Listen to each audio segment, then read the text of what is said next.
일주일 사이에 이제 보도가 사실 처음 보도가 나온 지 이제 일주일도 사실 다 되지가 않았는데 그렇죠. 네. 이번 주를 네. 뜨겁게 이번 주 안에 상황이 근데 벌써 급반전 됐어요. 그런가요? 그렇죠. SBS가 처음에 보도 손혜원 의원이 목포에 그 건물을 사서 조카에게 그 증여해가지고 카페 영업을 하게 하고 지인들한테도 뭐 이렇게 권유를 해가지고 건물 사기하고 일종의 투기 의혹이 있는 것으로 보도를 했었죠. 네, 네. 근데 예. 또 뭐 투기라고 우리가 말한 적은 없다 뭐 이렇게 그게 얘기하지 이제 않았어요? 상황이 급반전된 것인데 어. 그 SBS 첫 보도 이후에 엄청나게 탐해체에서 보도를 많이 받았었죠. 음. 그래서 보도가 어떻게 나갔습니까? 손혜원 투기 의혹으로 보도가 나갔죠. SBS를 받아서. 그렇죠. 예, 그래서 이거는 명백히 SBS가 손혜원 의원의 투기 의혹을 보도한 것이죠. 예. 그 SBS 그런 말 한 적 없는데 어떤 사람들이 투기 의혹이라고 썼냐 이거야. 아니, 이제 SBS는? 투기 의혹이라고 안 했는데 제가 보도 잠깐 봤는데 네. 뭐 그때 샀을 때 당시보다 뭐 4배가 올랐다 네. 이런 식으로 이제 자막을 넣는다든지 그런 멘트를 한다든지 그런 게 있었거든요. 예. 그러니까 그때보다 4배가 올라? 투기죠. 투기지. 투기죠. 뭐 이런 식으로 간 것 예. 같아요. 자, 일단은 좀 정리를 해볼게요. 일단 그 기본 보도, 미디어 오늘 보도에서 지금 이제 발표한 거 1월 17일 날 보도인데요. 노지민 기자 보도입니다. 자, SBS와 이제 둘이 이렇게 치고받고 하면서 더불어민주당이 18일에 손혜원 의원 투기 의혹 관련한 사무처 차원 진상조사 결과를 발표한다라는 것인데요. 네, 오늘이네요. 네. 기본 쟁점은 손 의원 가족과 지인 등 건물 매입을 부동산 투기로 볼 수 있느냐라는 건데 현재까지 양측이 인정한 사실은 손 의원의 배우자 재단 그리고 조카, 보좌진 가족 등 명의로 17년 6월에서 28년 9월까지 목포 일대 건물 10채가 거래가 됐고 해당 건물들은 모두 지난해 11월 목포 근대 문화 역사 공간으로 지정된 구역에 있다라는 것. 이것 자체는 모두가 인정하는 것이다. 네. SBS는 손 의원이 건물을 사들인 일대가 문화재로 지정된 뒤 가격이 뛰어서 재산 가치를 높였다라면서 사실상 투기라는 식으로 지적을 사실상. 했다. 그 소관 상임위인 문화재청 사업을 미리 알고 미공개 정보를 활용하여서 이익을 획득했다라는 의혹을 제기를 했습니다. 반면 손 의원은 오히려 문화재 지정을 막아야 아파트 재개발을 통해서 금전적 이익을 얻는 것이 상식이다라고 주장하면서 근데 이 말은 다른 사람들도 엄청나게 많이 하더라고요. 문화재로 지정되면 오히려 사익 추구에 더 한계가 있다는 것이 그렇죠. 또 그런 평가가 있죠. 네, 그래서 손 의원이 역사와 문화를 살린 도시재생 모범 사례를 만들려고 지인들에게 목포 구도심의 건물 매입을 추천했다라고 밝혔습니다. 그리고 사실 이 이야기는 이전에 손혜원 의원이 자신의 페이스북 뭐 이런 방송 있잖아요. 손혜원 의원이 여기저기서 이 말을 대놓고 했어요. 목포. 1년도 넘었다 그러더라고요. 네. 이제 목포 선전하고 그러니까 저도 네, 이거 목포 살려야 들었거든. 된다고. 네. 네. 자, 손 의원이 주장하는 선의는 모두 인정한다 하더라도 손 의원 사례는 일반적이지는 않다라고 이 미디어 오늘에서 보도를 하면서요. 아니, 그럼요. 일반적이지 않죠. 자기 지인들하고 가족들한테 그 일대를 사자고 이렇게 추천을 하고 다니는 것 자체가 네. 그리고 또 그 자기가 속해 있는 국회 상임위가 또 그런 문화재와 관련된 상임이고 그렇죠. 하니까 네. 이례적이죠. 예. 그래서 이제 부동산 투자와 투기를 칼로 자른 듯 분리해서 정의하기 어려운 것이 현실이지 않느냐. 그러면서 손 의원 관계자들의 건물 매입이 이뤄진 해당 지역 부동산 거래가 활발해진 정황은 확인된다. 대표적으로 목포 대의동 일대는 국토교통부 실거래가 공개 시스템에 따른 건물 거래가 지난 2006년에서 2011년 3건 이후 2016년까지 이루어지지 않았었는데 2017년 이후 10건으로 늘었다고 합니다. 근데 10건이면 그냥 손혜원 의원이 다 한 거 아니에요? 그런 것 같다는 생각이 드네요. 그거 손혜원 의원 그러니까 한 것만 이게 쓴 것 같은데. 거의 팔리지 않고 예. 아무도 사지도 않고 그랬던 아니 그러면은 동네네. 손혜원 의원이 추천한 자기의 지인 또는 가족, 사실 지인들은 추천했는데 사지도 않았대요. 가족인 거죠, 그러니까. 네. 그거 외에는 아무도 안 샀다는 얘기 같은데 그냥 그런 거 아무리 같네요. 세도 예. 그래서 결론은 투기이냐 아니냐라고 봤을 때 투기의 주된 목적이 시세 차익인데 문화재 지정을 목표로 뒀다는 것은 쉽게 납득이 되지 않는다. 손 의원 주장대로 목포 지역 시민단체 등이 과거 재개발 정책 등에 반대하면서 도시재생 사업 추진을 요구했던 맥락을 봐서도 이거는 아무래도 투기라고 보기는 어렵다라는 식의 그 내용이고요. 그다음에 문화재 지정 영향력 행사를 했는가라는 그런 이제 의혹이 있는 거잖아요. 또는 미리 알았는가 그래서 네, 영향력을 행사하고 알고 정보를 미리 알았느냐. 네. 자, 부패방지법에 따르면 공직자가 업무 처리 중 인지한 비밀을 이용해서 재물 또는 재산상 이익을 취득하거나 제3자로 하여금 취득하게 하여서는 안 된다라고 되어 있습니다. 공직자윤리법은 공직자가 공직을 이용해서 사적 이익을 추구하거나 개인이나 기관 단체에 부정한 특혜를 줘서는 안 되며 재직 중에 취득한 정보를 부당하게 사적으로 이용하거나 타인으로 하여금 부당하게 사용하게 해서는 안 된다라고도 규정이 되어 있습니다. 이 두 가지 측면으로 볼 때 손 의원이 어떻게 보이는지 이거는 계속 이제 고민의 거리가 있는 거죠. 문화재청이 문화재개발 사업 공모를 시작한 시점은 지난해 1월이고 손 의원은 약 6개월 뒤인 그해 7월부터 문체부 여당 간사를 맡았다고 합니다. 논란의 건물들은 2017년 3월 이후부터 순차적으로 매입이 됐고요. 가장 최근 매입한 건물은 지난해 1월 문화재청이 역사공간 조성사업 공모를 낸 뒤에 매입한 것으로 알려졌습니다.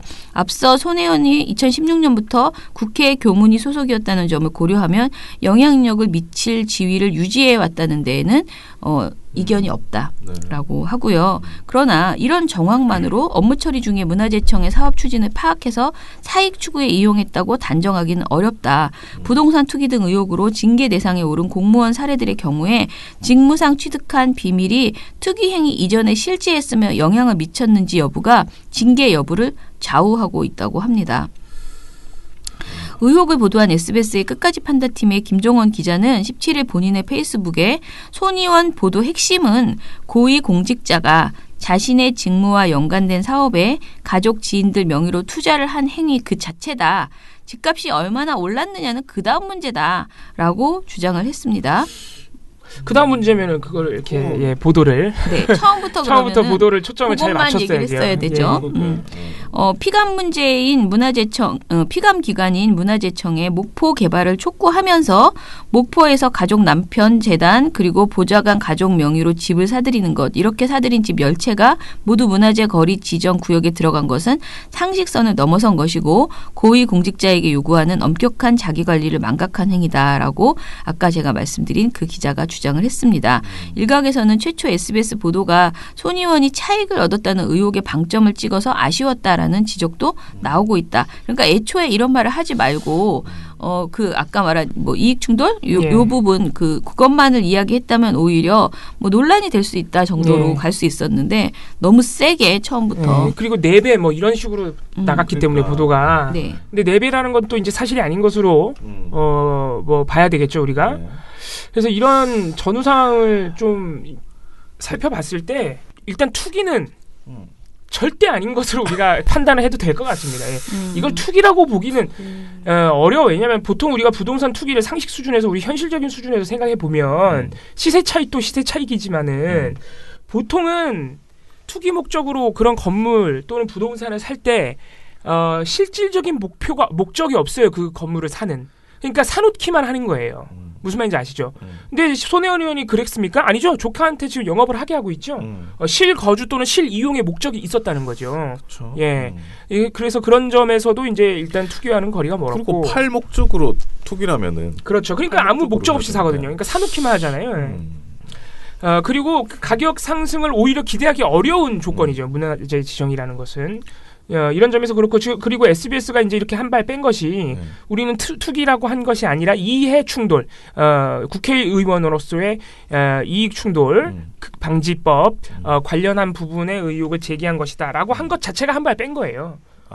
우린 그렇게 판단해야죠. 왜냐면은 SBS로 인해서 모든 탐해체의 보도가 투기로 나갔는데 갑자기 그동안 조용하다가 수많은 매체들이 그렇게 보도할 때는 계속 조용하다가 갑자기 이게 이제 어제 벌어진 일인데 목요일 날 벌어진 일인데 갑자기 보도가 나간 지 한 4, 5일 뒤에서야 사실 우리가 보도한 건 우리 투기라고 말한 적 없다.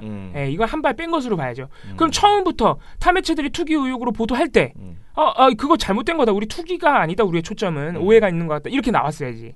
그러니까 내배 이런 게 좀 사람들이 딱 오해하기가 그렇죠. 이렇게 머리에 딱 각인이 되잖아요. 사실 부동산 하면 사실 SBS가 그런 식으로 의도했을 수도 있죠. 그거를 클릭 수를 위해서 일부러 투기라는 단어만 뺄 수도 있고. 일부러 투기처럼 보이게 한 다음에 아무튼 이러나 저러나 언론으로서는 하지 말아야 돼 행태인 것이고. 별로 너무 크게 보도를 한 것 같아요. 이거를.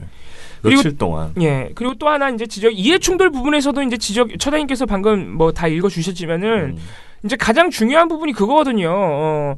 본인이 속한 상임위에서 정보를 미리 취득했느냐, 또는 압력을 행사했느냐 이건데. 그렇다면 SBS가 거기에 초점을 맞춰서 보도했으면은 그것을 입증할 만한 최소한의 정황이나 근거가 있었어야 돼요. 증거가 있어야죠. 그러니까 그거를 근거로 확보하기 어려웠다면 이러한 정황이 있다라는 얘기라도 나와야 되는 거예요. 그냥 정황 자체는 문광희 소속이다. 그러니까 그거 외에는 없는 거죠. SBS 보도에 그런 정황이나 근거가 없어요. 그게 약하네. 예, 그러면은 사실 이거는 보도를 내지 말았어야 돼요. 그치. 그런 부분에서 굉장히 부실하다는 지적이 많이 나오는 것이고, 근데 그 SBS의 마음은 뭐예요? 이게 국회의원이 자기 상임위에서 완전히 직접적으로 관련된 일, 문화재 지정, 그것과 관련돼서 부동산을 샀네? 이거는 사실 충분히 합리적 의심을 해볼 수 있는 상황인 거예요. 그러니까 보도를 한 것 자체를 우리가 이해를 못한다, 이상하다, 막 이렇게 할 수 있는 건 아닌데, 그렇다면은 좀 더 정황과 근거를 확보한 다음에 보도를 했어도 늦지 않았을 텐데, 너무 성급하게 보도를 낸 점은 확실한 것이죠. 그리고 아쉬운 거는 뭐냐면 단독 보도를 냈을 때 손혜원 의원한테 인터뷰가 없었어요. 그러니까 반론이 없었어. 반론보장도 없었고. 그러니까 그걸 미리 물어봤더라도 이렇게까지 커지지는 않았을 것 같거든요. 아무튼 여러모로 그동안 참 좋은 평가를 받고 있던 SBS 탐사팀 끝까지 판단했는데 이번에는 좀 부실한 보도였지 않나. 뭐 지켜봐야 되긴 하겠지만 지금 상황으로서는 조금 그렇네요. 그렇습니다. 그리고 손혜원 의원이 나경원 의원이 또 이제 이 보도 다음에 같이 이렇게 들고 일어났잖아요. 손혜원 의원한테 손혜원 의원이 나경원 의원도 그럼 의원직 한번 걸어봐라. 아무튼 재밌는 상황입니다. 네, 뭐 저는 SBS가 이제 취재가 부실했다라고 기본적으로는, 왜냐면은 아까 말씀하신 것처럼 정말 반론을 충분히 들어보고 반론이 일리가 있는지 없는지 하나하나 짚으면서 그쪽에서 또 그러니까 손혜원 의원 측이 주장하는 거를 또 검증을 한번 해보고 그렇게 해서 내도 되잖아요. 뭐 급한 거 아니잖아요. 그래서 아주 정확하게 손혜원 의원이 정말 잘못한 것만 지적을 했으면 좋았을 텐데 너무 이제 심증 위주로만 이야기를 하다 보니 기본적으로 이게 첫 보도가 너무 부실하니까 이제 점점 더 스텝이 꼬여가지고 지금은 자꾸 자기 보도가 자기 말을 약간씩 바꿔나가고 있는, 그러면서 하나하나 지금 반론이라기보다는 이제 그게 아니고 계속 이런 식의 이야기들이 나오고 있는 것 같아서. 그렇죠. 사실 그게 아니고라는 식으로 나오면 이미 언론은 진 거예요. 자기 보도에 대해서 어떤 정당성을 찾기 어려워진 부분이 있는 거죠. 네. 자, 오늘 스크랩을 이것으로 마무리를 하겠습니다.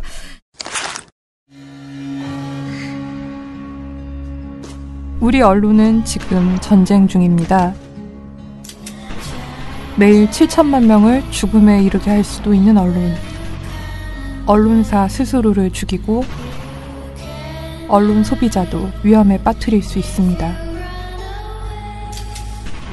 더 나은 언론을 위해 민주언론 시민연합.